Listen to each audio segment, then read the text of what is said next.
Hi everyone, welcome back to my YouTube channel Learn Anytime. Today we are going to discuss about arid soil. Arid soil generally red to brown in colour होती है और इसमें जो है वो Sandy texture देखने को मिलता है। सैंडी टेक्सचर देखने को मिलता है कि मीन्स कि अगर हम इस मिट्टी को हाथ में लेंगे तो इसमें हमें जो है वो रेत जैसी फॉर्मेशन देखने को मिलती है और ये सैलाइन इन नेचर होती है। कुछ जगहों पे जो है वो इस मिट्टी में साल्ट के कंटेंट्स बहुत ज़्यादा पाए जाते हैं और क्योंकि ये उस जगह पे बनती है जहाँ पे टेम्परेचर बहुत ज़्यादा होता है और ड्राई क्लाइमेट होता है और अगर यहाँ पे साल्ट के कंटेंट्स देखने को मिलते हैं तो अगर टेम्परेचर ज़्यादा है तो इसके अंदर जो भी मॉइस्चर है वो उसे उड़ा के ले जाएगा टेम्परेचर और वहाँ पे हमारे पास बचेगा salt. Due to dry climate, high temperature, evaporation is faster and the soil lack humus and moisture. क्योंकि यहाँ पे जो है वो ड्राई क्लाइमेट होता है, जहाँ जहाँ पे भी एरिड सॉइल होती है वहाँ ड्राई क्लाइमेट होता है। टेम्परेचर बहुत ज़्यादा तेज़ होता है, इंडिया में टेम्परेचर ऐसे भी ठीक ही होता है और इवापोरेशन बहुत फास्टर हो जाता है जिसकी वजह से मिट्टी के अंदर जो मॉइस्चर होता है वो ख़त्म हो जाता है और इसमें जो है वो इट लैक्स इन ह्यूमस और अगर ह्यूमस में लैक कर रही है इसका मतलब ये है कि इसके ऊपर जो है वो उतनी अच्छी एग्रीकल्चर नहीं हो सकती है। The lower horizon of the soil are occupied by kankar because of increasing calcium content downwards. जो मिट्टी के नीचे वाला हिस्सा है उसमें काफ़ी ज़्यादा कंकड़ देखने को मिलते हैं। वो कंकड़ इसलिए है क्योंकि वहाँ पे कैल्शियम ज़्यादा होता है। ये कंकड़ वाली लेयर पानी को नीचे जाने नहीं देती है जिसकी वजह से पानी सोख नहीं होता है। After proper irrigation, these soil became cultivatable as has been in the case of Western Rajasthan. अगर इस मिट्टी को अच्छी तरीके से इरिगेट किया जाए, अच्छी तरीके से पानी दिया जाए तो यहाँ पे भी खेती बहुत सही तरीके से हो सकती है जैसे वेस्टर्न राजस्थान में हो रहा है।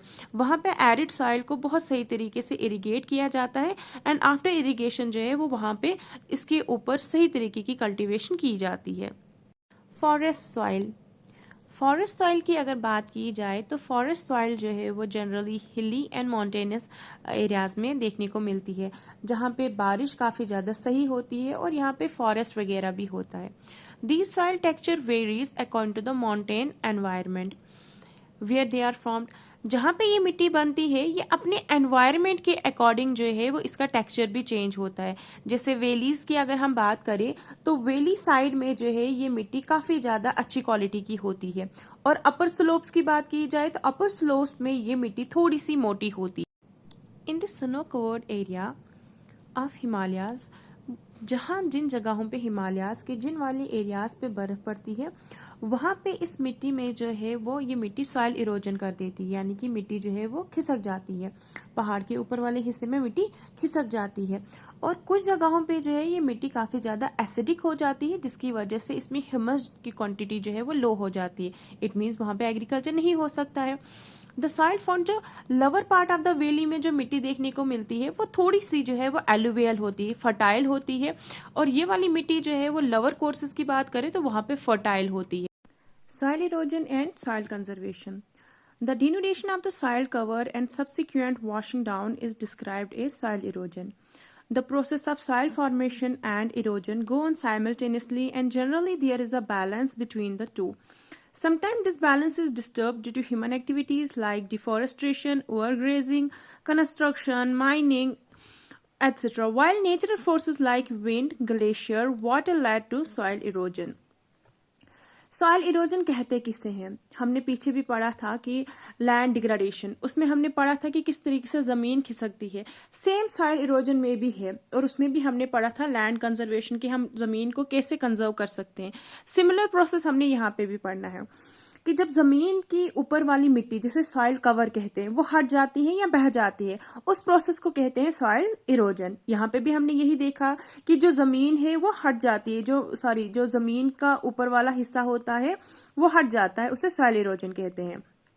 और मिट्टी के बनने का प्रोसेस और मिट्टी का बहने का प्रोसेस ये दोनों नॉर्मली जो है वो बैलेंस में होता है, मतलब साइमल्टेनियसली साथ साथ चलता रहता है। कभी कभार इस प्रोसेस में जो है वो डिस्टरबेंस आ जाती है। ये डिस्टरबेंस क्यों आती है? ये डिस्टरबेंस आ जाती है या तो ह्यूमन एक्टिविटीज की वजह से, जैसे डिफॉरेस्ट्रेशन है, बहुत सारे जंगलों को काट देना, या ओवरग्रेजिंग है, या कंस्ट्रक्शन है, माइनिंग है, इसकी वजह से भी जो है वो इसमें डिस्टरबेंस पैदा हो जाती है। और कभी कभार नेचुरल फोर्सेस की वजह से भी। अब नेचुरल फोर्सेस क्या है, विंड है, ग्लेशियर है, वाटर है, इसकी वजह से भी सॉइल इरोजन होता है। The running water cuts through the clayey soil and makes deep channels is gullies. Gullies किसे कहते हैं? जब बहता हुआ पानी जो है वो जब पानी बह रहा हो और ये जमीन को जो है वो बीच में कट्स लगाए, जब तेज पानी कलेली सॉइल को काटकर गहरी नालियां बना देता है तो उसे गुलीज कहते हैं। जैसे यहाँ पे आप देख सकते हो फिगर 1.11 में कि तेज बहता हुआ पानी जो है वो आया है और इसने यहाँ पे जो है वो कलेली सॉइल को काट कर गहरी नालियों में तब्दील कर दिया। गहरी नालियां जैसी बन गई है, इसे ये जो यहाँ पे दिए हैं डीप कट्स जैसे आ गए, तो ये गुलीज कहलाता है। The land become unfit for cultivation and is known as bad land. अब देखो यही जो लैंड है, क्या हम इसके ऊपर एग्रीकल्चर कर सकते हैं? नहीं कर सकते हैं। तो ये अनफिट हो जाती है फॉर एग्रीकल्चर, तो इसको हम बैड लैंड कहते हैं। In Chambal basin such lands are called ravines. Chambal basin में उस लैंड को जो बैड हो जाती है, बैड लैंड कहलाती है, जो अनफिट हो जाती है फॉर एग्रीकल्चर, उस लैंड को जो है वह रावीन्स कहा जाता है। Sometimes water flow is sheet over large area down a slope. In such cases, the top soil is washed away. This is known as sheet erosion. देखो अब यहाँ पे आ गया हमारे पास शीट इरोजन। शीट इरोजन का मतलब ये है कि जब कभी भी बारिश वगैरह आए या पानी की वजह से जो है top layer of the soil जो है वो वॉश हो जाए, उसे शीट इरोजन कहते हैं।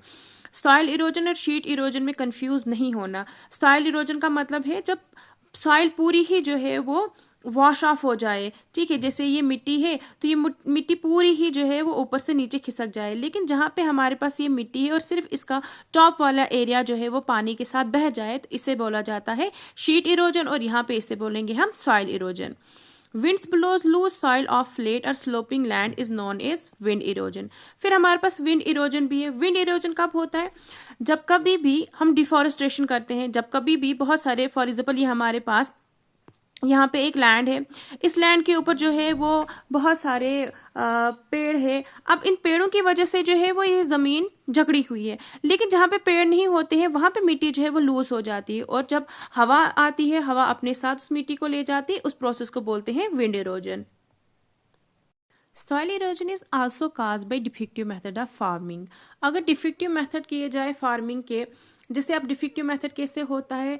Ploughing in a wrong way up and down the slope from channels from the quick flow of water leading to soil erosion.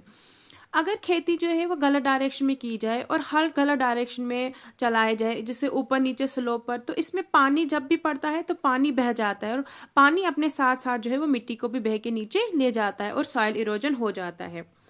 ये आए हमारे पास सॉइल इरोजन की रीजंस। अब हम पढ़ेंगे सॉइल कंजर्वेशन की, मिट्टी को किस तरीके से बचाया जा सके। Counter ploughing. काउंटर प्लाविंग में क्या होगा?